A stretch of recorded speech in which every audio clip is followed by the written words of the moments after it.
It's a mystery that has haunted a community for decades. Something strange is seen plunging into the water of Shag Harbor, Nova Scotia on the evening of October 4th, 1967. Cases like Shag Harbor are definitely something unconventional. They're not easily explained or explained away. Something was there in the sky and it was lit up and the lights was on and it came down. There are dozens of eyewitnesses, but few explanations. A lot of people saw something go into the water, and no one has ever given a cause or name to it. Local fishermen, the Coast Guard, and Navy divers search, but are unable to find any evidence of a crash. We couldn't believe that there was nothing. There was no debris, there was not so much as a tin can. It was something that had never happened before. They didn't know what to think. The town is left in a state of uncertainty, and with no official explanation from the Canadian authorities, rumors of a government cover-up begin to emerge. I guess there was a considerable amount of secrecy about the whole mission because they didn't reveal anything to us. I think everybody that night had a feeling that they were keeping something from us, but we didn't know what it was. But an investigation 25 years later produces declassified government documents and some startling revelations. What bothers me about it is that we're being treated like children and we're not supposed to know this. It's one of those cases that defines UFO reality. In the next hour, eyewitnesses, UFO researchers, and recently uncovered government documents will shed new light on the most comprehensive and mysterious UFO case in Canada's history.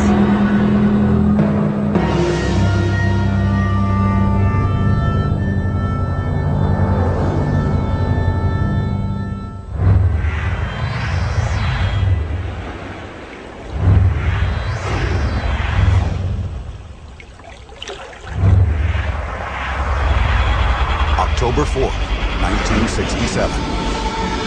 Something unusual is happening in the skies over the Canadian province of Nova Scotia. During the waning hours of the evening, dozens of people are confounded by a series of inexplicable lights in the sky. It's a date that will later become known as the Night of the UFOs. It was a clear night, the stars were out. It was a cold night. There was a light wind. A beautiful night. Starlight. The night of October the 4th, 67, stuck with me for several reasons, and perhaps primary is the principle that seeing is believing. At 10 p.m. in the town of Dartmouth, 12-year-old Chris Stiles is getting ready for bed and takes one last look out his bedroom window. He is dumbfounded at what he sees. I saw a strange orange light that was moving along the shoreline, and it was like nothing I'd ever seen. It was dim and hard to discern any detail.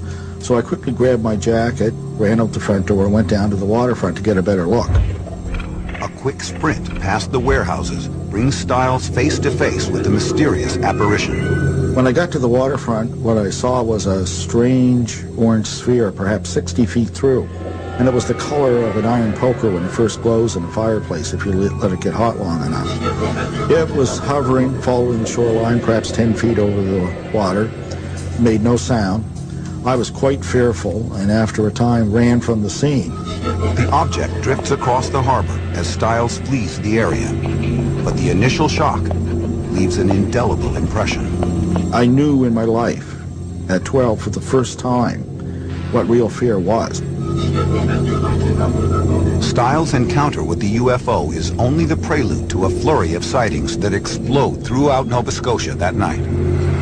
1 hour later, the small fishing village of Shag Harbor on the southern tip of the peninsula begins to erupt with similar sightings. 18-year-old fisherman Laurie Wickens is driving home with 3 friends when something odd in the sky catches his attention. We was on our way to Woods Harbor, and through Shag Harbor, just past the post office, we happened to look out through the window and we see a light, then there was 2 on, then 3 on, then there was 4 on. It seemed to be flying along like just level. A yellowish orangish color, I guess the color of the lights was. Racing west along Highway 3, Wickens attempts to keep the strange lights in view. But the noiseless objects begin descending at a 45-degree angle and drop below the tree line. Seemed to be going along with us, and then when we got to the bottom of the hill, we lost sight of it.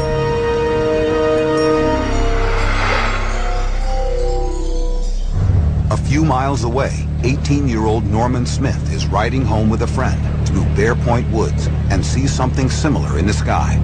We were chasing the girls, and we were coming on our way home, and when we first noticed the lights in the sky.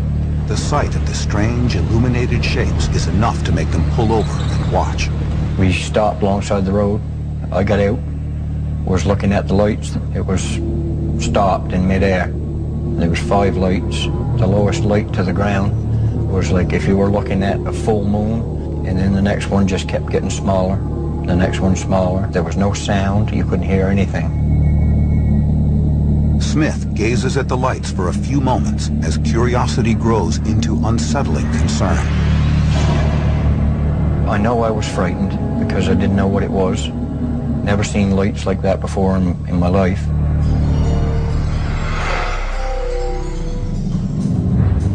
Down the road, Laurie Wickens and his friends are still in hot pursuit of the strange object.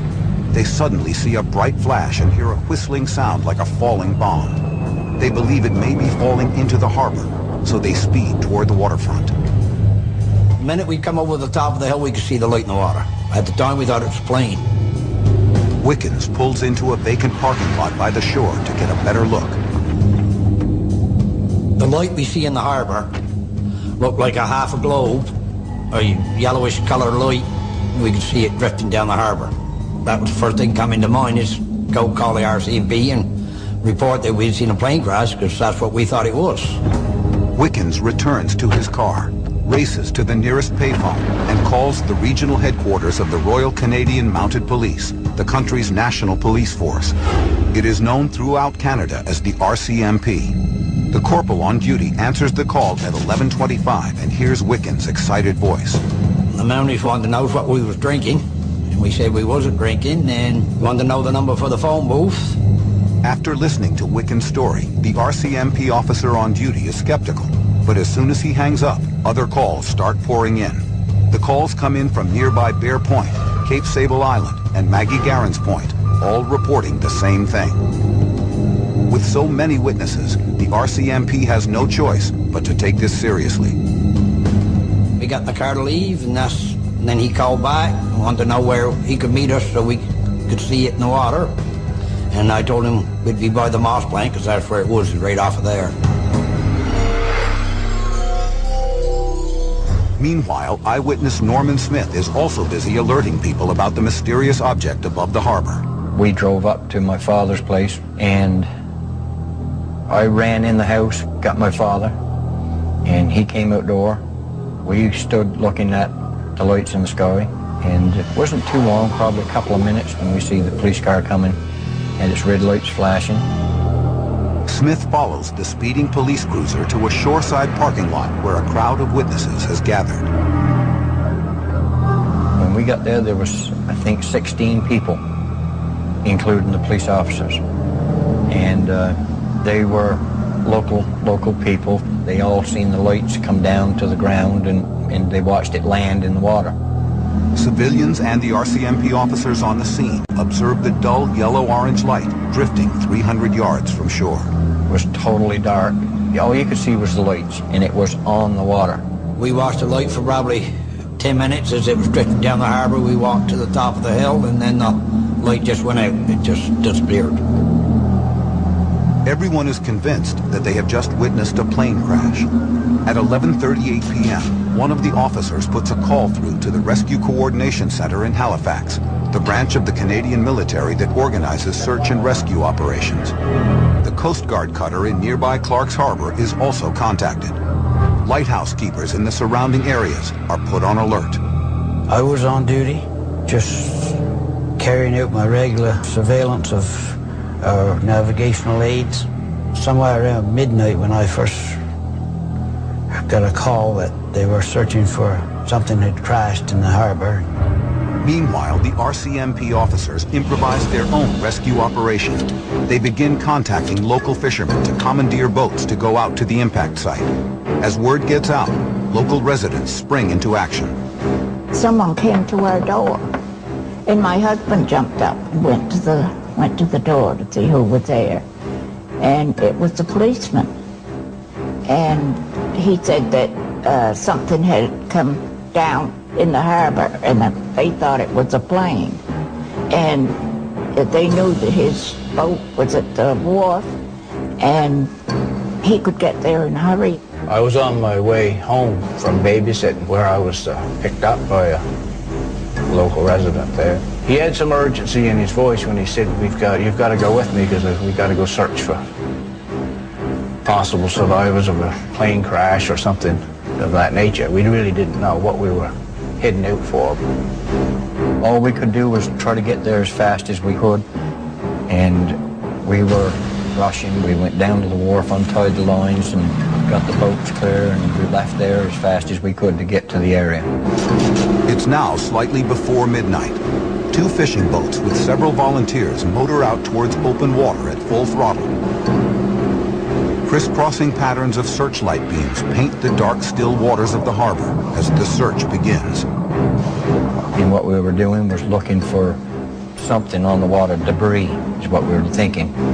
The mood on the boats is tense as the would-be rescuers brace themselves for a grisly scene of floating body parts and plane wreckage. What they actually encounter is even more bizarre. We came into this foam on the water. It was like orange foam that was on the water, like bubbly foam. Quite a long streak of it. It was just more or less floating on the water. And what it was, I don't know. The fishermen realize that the mysterious foam is connected to whatever crashed into the harbor. Norman Smith attempts to get a sample of the peculiar substance. We circled the boat around. We came back into the foam. When we came back into it, I took a small dip net and dipped the dip net down into the water, right into the foam. When I pulled the dip net up out of the foam, there was nothing. You couldn't see nothing, totally nothing on the dip net. I've been fishing all my life and I never ever seen anything like that. I've been up rivers and on lakes and out on the ocean and never ever see foam like that on the water. The strange foam soon melts back into the dark water. But even more puzzling than the foam is the lack of any debris at the site. If something has just crashed into Shag Harbor, it seems to have completely vanished. We had thought that whatever it was had just sunk. And I was, like you, kind of expecting to find some debris, but there was nothing. We were out there pretty near all night and circling around and looking for anything else that was on the water, any debris or anything, and we never found nothing. There was not so much as a tin can. The confusion among the fishermen in Shag Harbor is shared by the individuals back at the Rescue Coordination Center in Halifax. The RCC checks with the Air Traffic Control Center in Moncton, New Brunswick, and the NORAD Control Center in North Bay, Ontario, to determine whether any civilian, commercial, or military aircraft is missing. The reports of an aircraft crashing into Shag Harbor do not mesh with the data they get back. They realize that this is not a downed aircraft. None are missing. They're looking for something unconventional. They're starting to realize that perhaps this is some unknown object from space. The residents are certain that something fell into the dark waters of Shag Harbor, but no one seems to know what it is.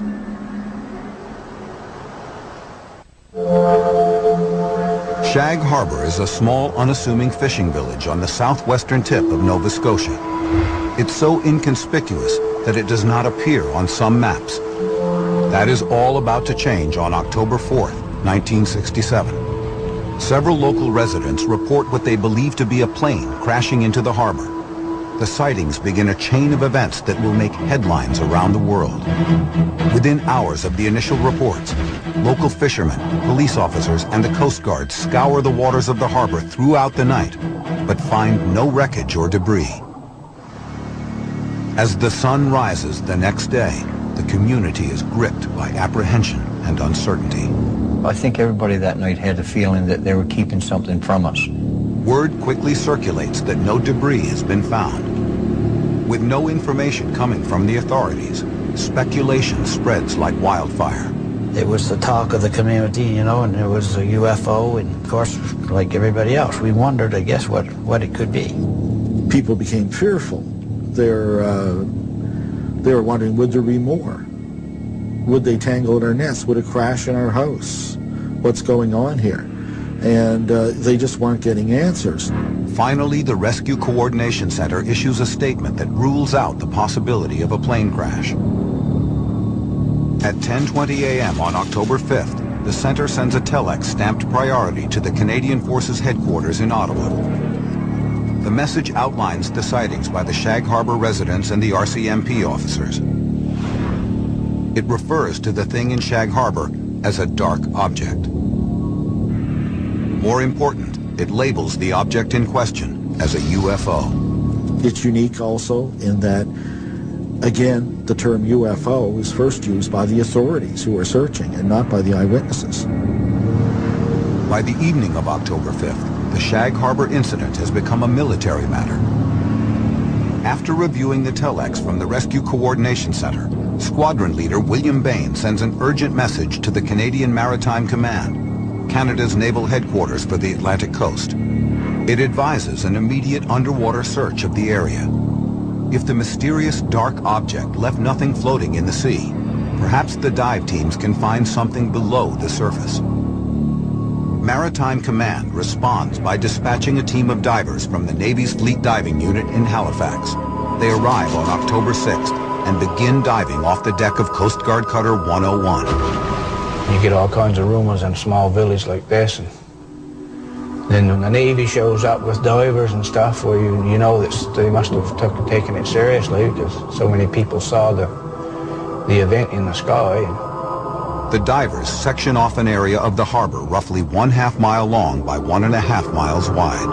Well, they'd go over the side and start doing square searches. They'll pick an area and normally stake it off with a buoy on the bottom. The visibility in the waters of Nova Scotia, it's so full of plankton and so on, is usually quite limited, maybe 20 feet at the most. It was a low-tech search, simply with handheld flashlights under the water. They wouldn't let us anywhere near that area. We was out there in the boat all right, but we had to stay back away from where they were diving. As the divers are scouring the depths of the harbor, the tiny fishing village is thrust into the media spotlight. On October 7th, a camera crew from the Canadian Broadcasting Corporation arrives and films the divers in action. This is actual footage from their news coverage. Canada's major newspapers have also gotten wind of the strange happenings. Among the first to jump on the breaking story is journalist Ray McLeod of Halifax's Chronicle Herald newspaper. I was one of the night reporters on duty at the Chronicle Herald when the assignment editor just called me over and said there's a report of something going down in the harbor. A lot of people had seen it. Our CMP reported they'd seen it, and the newspaper wanted to find out what had crashed. But when McLeod attempts to find out what went into the harbor, no one has any answers. I started following up on what we got from RCMP and what we got from Search and Rescue, and that was they had no idea what had gone down. They had nothing missing. They had seen nothing drop off the radar screen anywhere in the area, and they were basically puzzled. The lack of information surrounding the incident raises McLeod's curiosity and inspires him to launch his own investigation. Anytime you don't know, it teases your imagination. You have to wonder why they don't know. When the armed forces and everyone was saying, we have no idea, we can't find anything, that's when I used one of my sources in the armed forces to get a number of someone in Ottawa. McLeod's source refers him to Squadron Leader William Bain at the Air Desk in Ottawa, a division of the Royal Canadian Air Force in charge of investigating UFO cases. Bain's response to the Shag Harbor incident is surprising. Just from what he'd heard so far, it looked like one of those few cases where there might be something concrete to the incident. And that, of course, was the quote that ended up in the headline of the paper. On October 7th, 1967, McLeod's article makes the front page of the ultra-conservative newspaper, the Chronicle Herald. McLeod is as surprised as anyone to see it there. And then the story came out, and my first reaction was, oh my God, what have I done? Okay, I never expected to see that screaming headline. It was a headline in 2-inch red letters that looked more like something you would see in the National Enquirer. And that served to fuel, again, the rumor mill and the speculation. The shockwaves of McLeod's article reverberate throughout the Canadian province and reach the depths of Shag Harbor, where the underwater search is in progress. On October 7th, Maritime Command orders 3 additional divers to the impact site. As the dives continue, the people of Shag Harbor want answers. None are forthcoming. I guess there was a considerable amount of secrecy about the whole mission because they didn't reveal anything to us. Some people were told that they weren't allowed to speak about it. We thought that in a few days' time we was going to be hearing, yes, there was a plane that went down, it was on the bottom of the ocean, or whatever it was that they found. We thought that in a few days they were going to be telling us, but nobody ever did. Maritime Command terminates the underwater search on October 8th. They announced that 3 days of searching the harbor have yielded nil results. 5 days after the sightings, the residents of Shag Harbor are no closer to understanding what crashed into the water the night of October 4th. But the end of the underwater search is just the beginning of a UFO case that is about to become even more perplexing.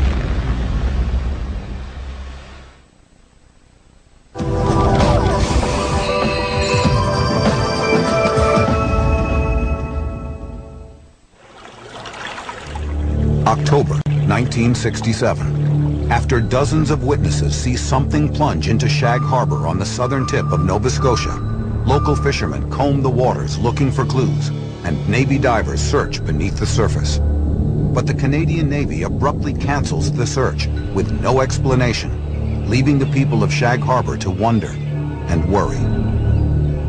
In a lot of our minds, it was a cover-up for something, but for them to spend that much time and effort and then give no explanation, it's like they were here today and gone tomorrow type of thing. With no one providing any answers, the rumor mill begins to churn. There was even a rumor at the time that they had found something. We thought that there was times that they were bringing things up off of the bottom of the ocean. The guy that had the divers in the area, he did admit that they did bring something up. Wrapped underwater, it was wrapped underwater. But I guess that was kept for secret. Speculation was rampant, but speculation is always rampant when you don't give someone an explanation. During the 1960s, speculation about UFOs and other unexplained events often turns to the Cold War. The nuclear standoff between the United States and the Soviet Union is at its height. The two superpowers are constantly seeking to trump each other by harnessing the latest military technology. Top-secret exercises are common in the North Atlantic. The heated atmosphere produces anxieties that intensify concerns about the incident. It was always in people's minds, and of course, this is just a few years after the Cuban Missile Crisis and other things, so, this added fuel to the fire. And then, of course, people start coming up with theories. Maybe it was a secret American device of some sort, a plane, a satellite that went into the water. Or was it a Russian object? Night reporter Ray McLeod helps break the news about Shag Harbor by writing a front-page article in Halifax's Chronicle-Herald newspaper. As McLeod prepares to follow up on the story, he receives some startling and discouraging news. There was a note on my typewriter to see the managing editor. And I was told, don't follow up this story. We think this story should be handled by someone on Dayside because a lot of the contacts are easier to get in the day and we want to follow this up thoroughly. So we've given the story to David Bentley. You're off the story. McLeod asserts that Bentley confers with scientists and academics to downplay the UFO angle. He pursued talking to people who basically poo-pooed the story and told everybody there's nothing to it, it was all right. Among Bentley's chief sources is one of Canada's most outspoken UFO debunkers, an astronomer named Father Burt Gaffney. The late Father Michael Burt Gaffney was a Jesuit priest. He was an astronomer. He was a UFO skeptic.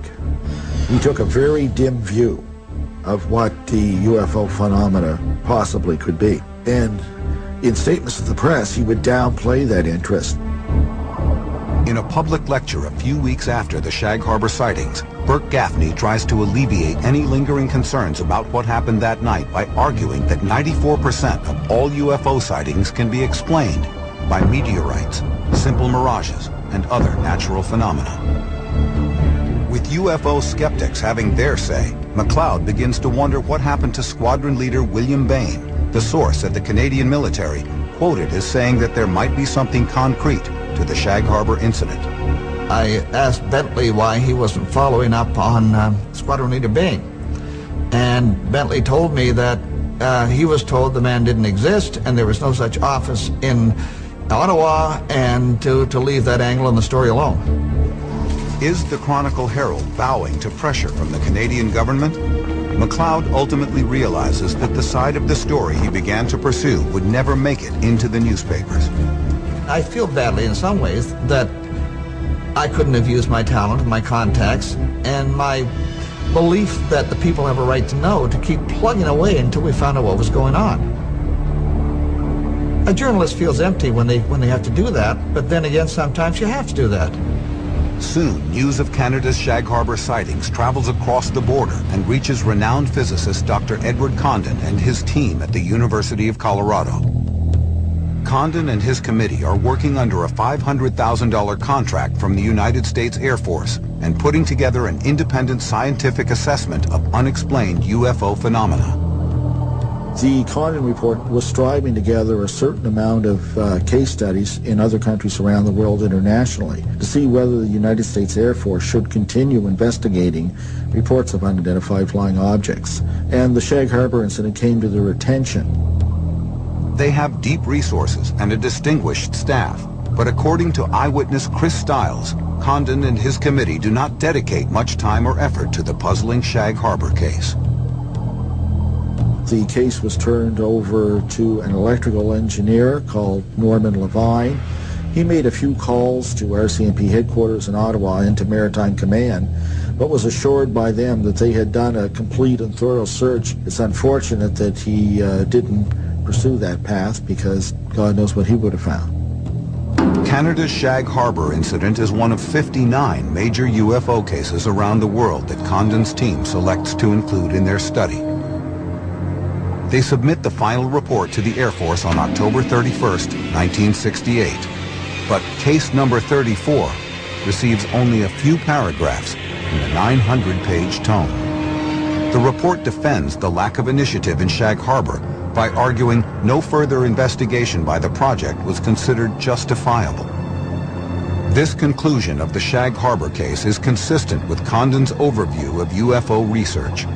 Our general conclusion is that nothing has come from the study of UFOs in the past 21 years that has added to scientific knowledge. I think one of the things that happens when a serious scientific study is carried out to look at the UFO situation in specific cases, there's often a criteria that's very formal and rigid.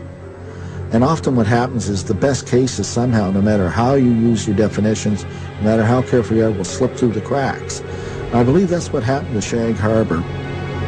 With no one pushing for answers, Canada's Shag Harbor incident becomes another unexplained mystery that is all but forgotten. It quickly faded from the headlines and became a back-page story, and a month later it would have been hard to find anything on it, and people went home, made a sandwich, went to work, life went on. But 25 years later, a new investigation is launched into the Shag Harbor incident. This time, some startling revelations make it clear that the book should never have been closed on this case.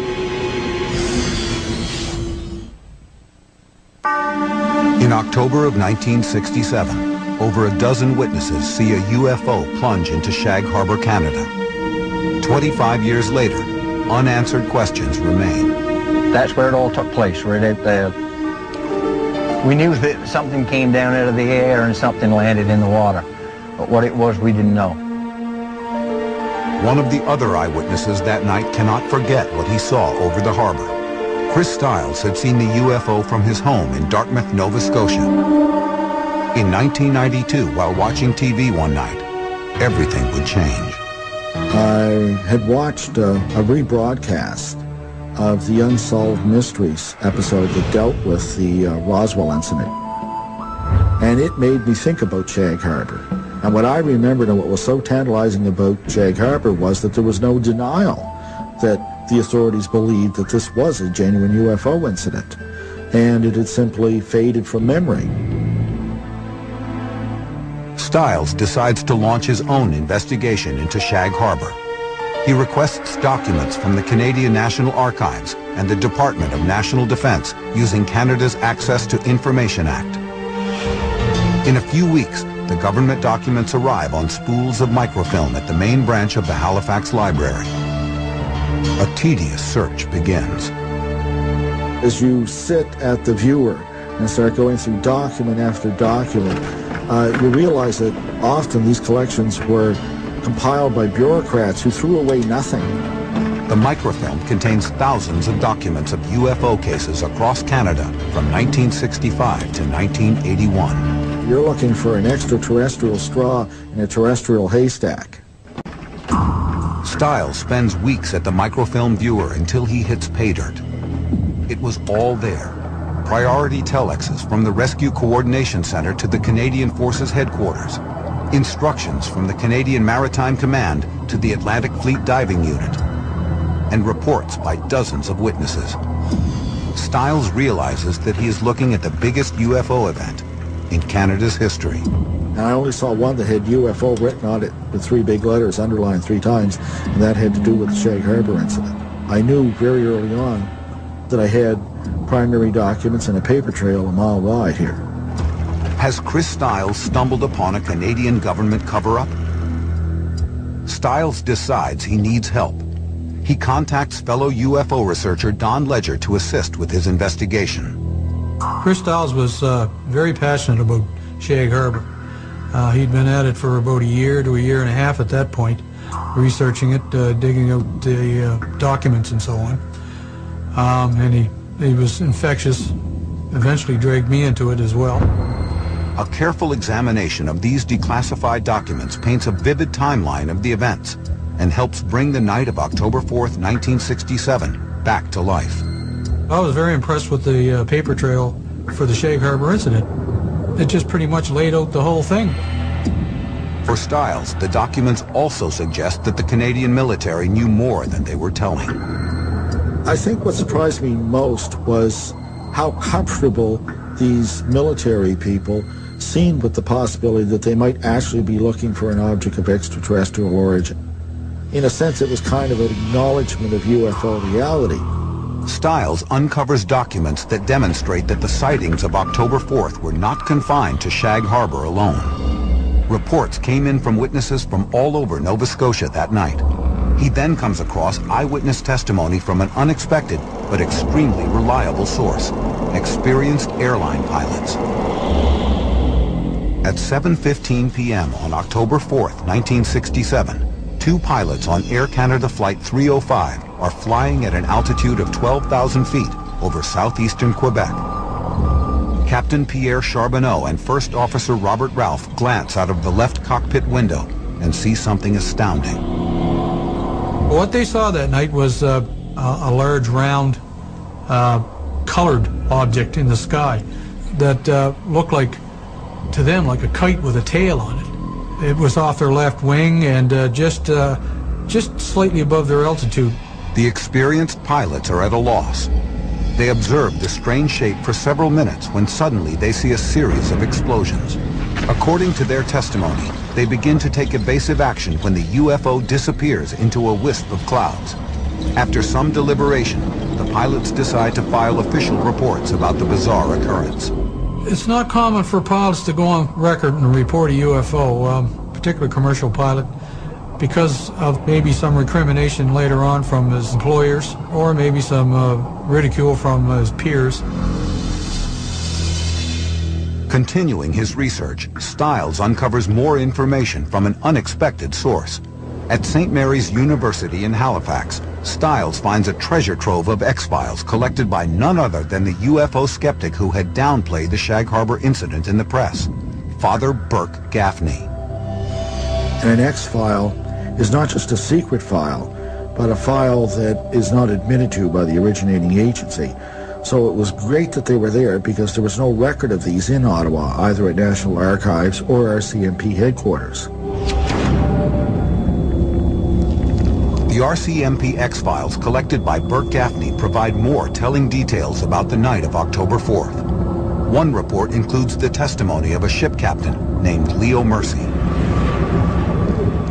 He's the captain of a fishing dragger that has 18 men. It's off the coast of Sambor, Nova Scotia. And it's got 4 UFOs in the distance in a box pattern. And he looked at them, and then he went and he checked and he found them on radar. But Mercy's report contains something even more puzzling. A reference to another underwater search near Shelburne, 31 miles northeast of Shag Harbor. His statement in this X-File, he says, perhaps it's like the thing they're looking for down off Shelburne or off Shag Harbor. So this would seem that there was indeed a second simultaneous search effort. Did the UFO somehow travel away from Shag Harbor after it crashed? As it happens, the town of Shelburne is also home to a former Canadian military base. Is it somehow connected to the secrecy surrounding the Shag Harbor sightings? In fact, during the 1960s, the Shelburne facility was officially called an Oceanographic Institute, but its real identity was shrouded in Cold War intrigue. In its heyday, it served as a top-secret listening post to track Soviet submarine movements in the North Atlantic Ocean for the U.S. Navy. A Soviet submarine would come out in the Atlantic from Russia and go on its tour. They would pick up the engine noises and the hull sounds made by the submarine passing through the water on the microphones. This would be fed into a computer so they could get a match later on for if the same submarine came out. Could the Canadian authorities have used this submarine tracking technology to locate a submerged UFO? Was the Navy secretly searching the waters off Shelburne while all eyes were focused on Shag Harbor? To continue his investigation, Stiles sets out to track down those who would know best, the divers who actually probed the depths of Shag Harbor.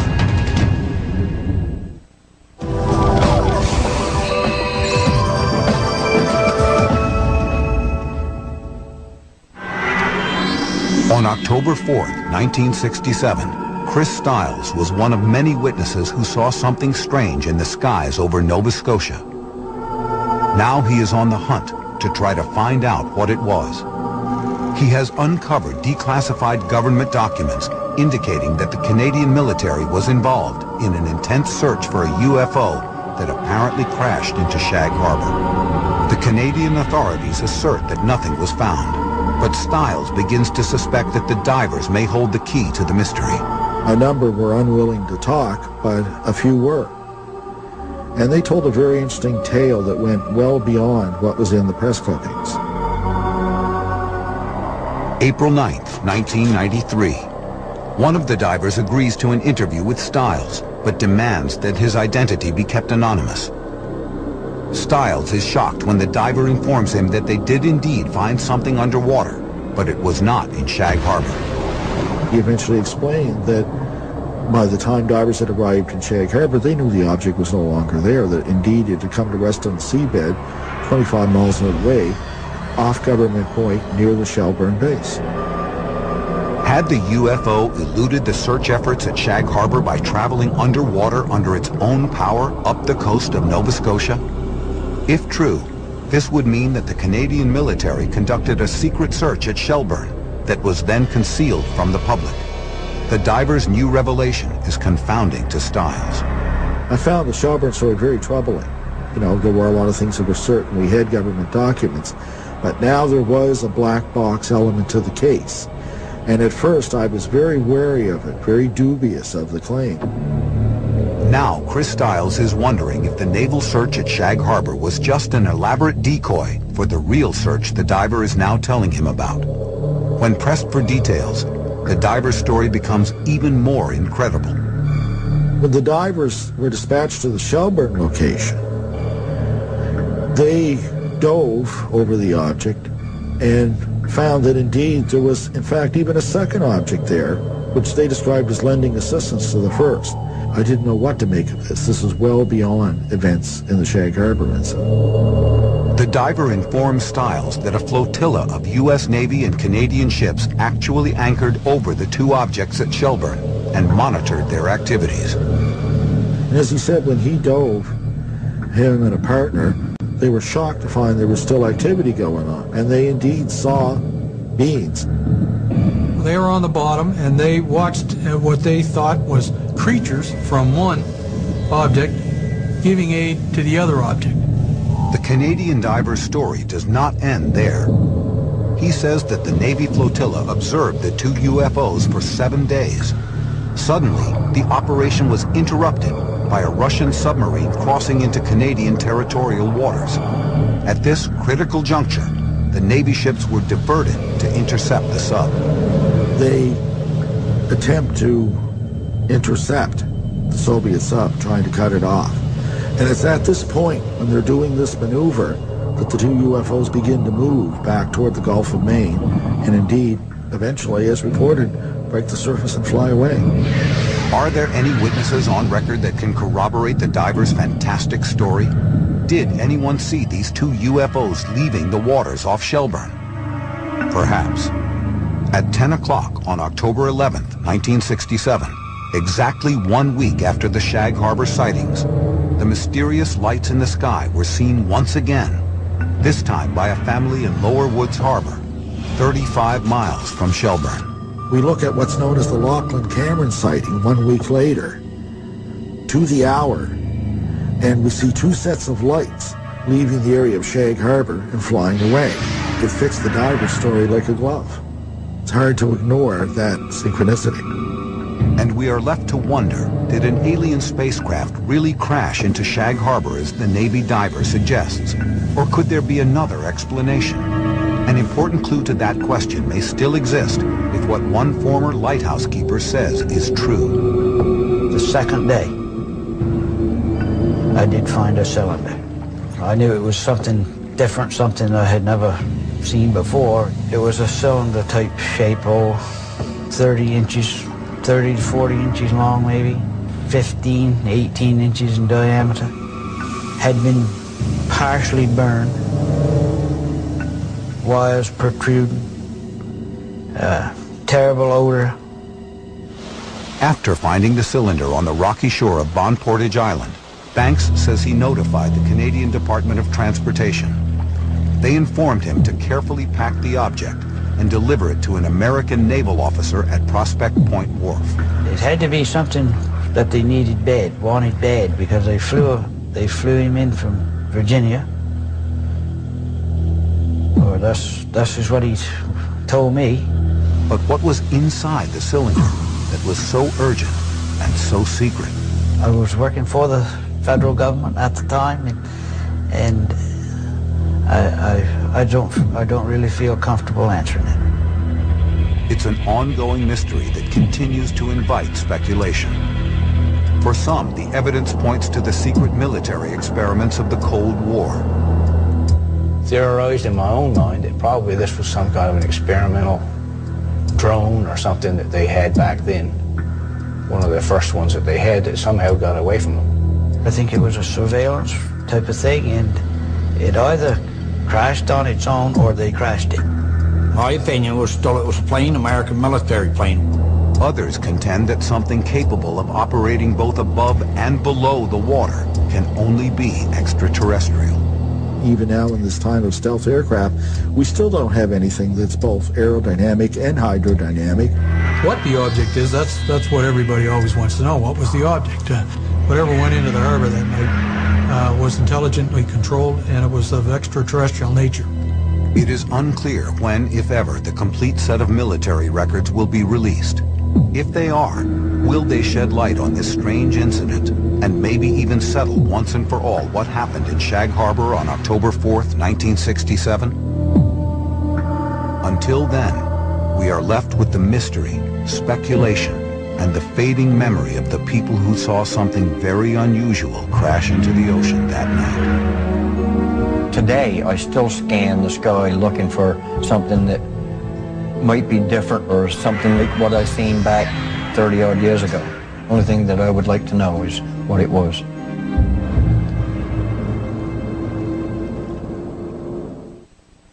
A railroad car ferry, big like a football field, and all steel sinks.